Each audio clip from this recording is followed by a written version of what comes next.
आणि थेट जाणार आहोत मुंबईतल्या बातमीकडे, कारण काही वेळापूर्वीच देवेंद्र फडणवीसांनी जी राजीनाम्याची तयारी दर्शवली ती त्या पार्श्वभूमीवर आता सागर बंगल्याच्या बाहेर फडणवीस समर्थक जमलेत आणि घोषणाबाजी बघायला मिळते। ही थेट दृश्य सागर बंगल्याच्या बाहेर, तर सागर बंगल्या बाहेरनं ही दृश्य आहे, थेट दृश्य आहेत। देवेंद्र फडणवीस आगे बढ़ो, हम तुम्हारे साथ है अशा आशयाच्या घोषणा आहेत। फडणवीसांचे समर्थक जमले आहेत, पोलीस देखील तिकडे पोहोचलेले आहेत। दुपारीच देवेंद्र फडणवीस यांनी एक पत्रकार परिषद घेतली आणि लोकसभा निवडणुकीमध्ये जो निकाल समोर आला त्या पार्श्वभूमीवर आपण जबाबदारी घेतोय आणि सरकारमधून आता आपण बाहेर पडून विधानसभेची तयारी करण्याच्या दृष्टीने केंद्रीय नेतृत्वाला विनंती करणार असल्याचं सांगितलेलं होतं। या पार्श्वभूमीवर सागर बंगल्यावर आता भाजप कार्यालय, सागर बंगल्याच्या बाहेर आता जे कार्यकर्ते आहेत ते दाखल झालेले आहेत आणि देवेंद्र फडणवीस यांनी राजीनामा देऊ नये अशी त्यांची मागणी आहे। काय सांगाल ताई, तुम्ही सागर बंगल्याच्या बाहेर येऊन घोषणा करताय? आमच्या नेत्याला आम्ही भेटू शकत नाही का साहेब? साहेब, आज देवेंद्र फडणवीस राजीनामा देतात, आम्ही त्यांचे कार्यकर्ते आहोत, आम्हाला आमचा नेता महाराष्ट्रात पाहिजे, आम्ही आमच्या नेत्याला सपोर्ट करण्यासाठी इथे आलोय, आम्ही कोणाला त्रास द्यायला आलेलो नाही साहेब। तुम्ही कार्यकर्त्यांना उगाच अडवू नका साहेब, आम्ही भारतीय जनता पार्टीचे कार्यकर्ते आहोत साहेब, आम्ही कोणालाही त्रास द्यायला इथे आलेलो नाही। आमचा नेता आज राजीनामा देतोय, आम्हाला महाराष्ट्राचा आमच्या नेत्यांचा अभिमान आहे, आम्हाला देवेंद्रजींचा अभिमान आहे, आम्हाला देवेंद्रजी पाहिजेत महाराष्ट्रात साहेब, आम्ही त्यांना सपोर्ट करण्यासाठी आलोय, आम्ही कोणाला त्रास द्यायला आलो नाही साहेब। भारतीय जनता पार्टी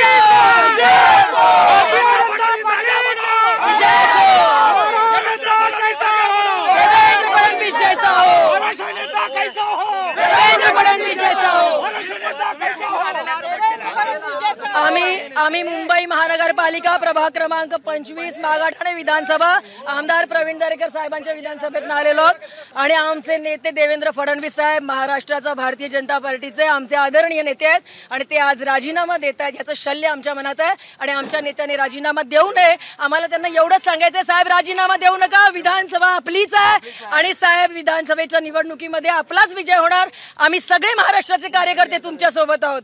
देवेंद्र फडणवीस आगे बढ़ो, हम तुम्हारे साथ हैं, भारतीय जनता पार्टीचा भाजपचे प्रदेशाध्यक्ष स्वतः चर्चा करतायत, त्यांचं म्हणणं आहे फडणवीसांचं की मी वरिष्ठ बोलेन आणि मग निर्णय घेईन। नक्कीच आम्ही त्याच मताशी सहमत आहोत, आमच्या नेत्यांवरती आम्हाला विश्वास आहे। आमचे प्रदेशाध्यक्ष चंद्रशेखर बावनकुळे असतील, आमचे मुंबईचे अध्यक्ष आशिष पवार साहेब, आशिष शेलार साहेब असतील किंवा आमचे इतर वरिष्ठ सगळे नेते असतील, आमचे आमदार प्रवीण दरेकर साहेब असतील, सगळे नेते त्यांना समजावतील। पण एक कार्यकर्ता म्हणून आम्हाला आमच्या नेत्याचा अभिमान आहे। देवेंद्रजींनी महाराष्ट्रासाठी काय केलंय हे आम्ही पाहिलेलं आहे आणि आमच्या नेत्याने राजीनामा द्यावा असं आम्हाला अजिबात वाटत नाही, अजिबात नाही। जर पराभवाची जबाबदारी जर देवेंद्रजींनी घेतली असेल तर देवेंद्रजींच्या पराभवामध्ये प्रत्येक कार्यकर्ता म्हणून आमचीही ती नैतिक जबाबदारी असं आम्हाला वाटतं आणि जो काय पराभव झालाय देवेंद्रजींना आम्ही राजीनामा देऊच देणार नाही, देवेंद्रजी राजीनामा देणारच नाहीत, आम्ही त्यांना देऊच देणार नाही। देवेंद्रजी हा महाराष्ट्राचा हा नेता आहे, मोठा नेता आहे आणि देवेंद्रजींनी राजीनामा देऊ नये याच्यासाठी आम्ही आलोय, आम्ही त्यांचं समर्थन करण्यासाठी आलोय। देवेंद्र जी आगे बढ़ो, हम तुम्हारे साथ हैं, देवेंद्र जी आगे बढ़ो, हम तुम्हारे साथ हैं, महाराष्ट्र का नेता कैसा हो,